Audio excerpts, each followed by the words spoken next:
verse 48. I am the bread of life, the exact same phrase.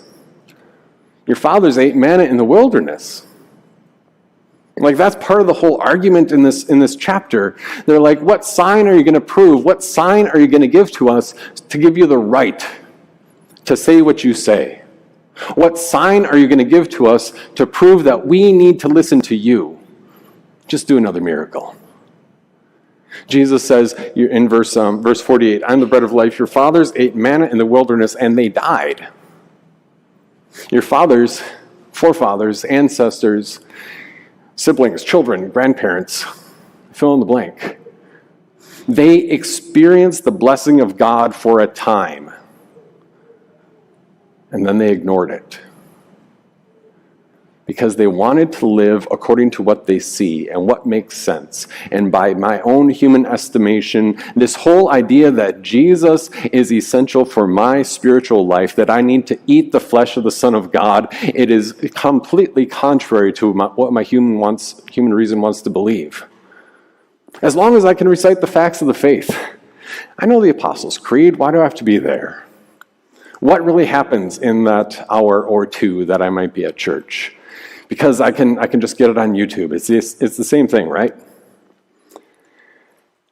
Your fathers ate manna in the wilderness and died. They knew, they had been instructed, and they experienced the gift of God for a time. And then they said, you know what?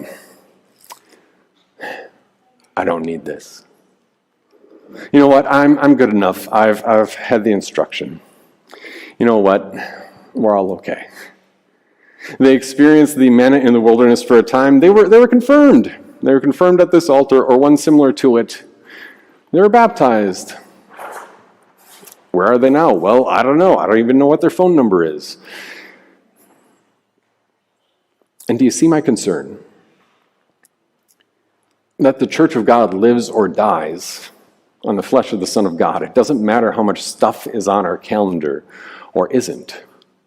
It doesn't matter how many likes we get on Facebook. It doesn't matter whether we get 750 downloads in 1 week on our podcast or 1,500. And we've been everywhere in between and even beyond that. It doesn't matter if they were confirmed there, but we haven't reached out to them since. It doesn't matter if you know where they live and even drive by and you've never reached out. What of it? Our fathers ate manna in the wilderness and they died. Jesus is pretty direct here.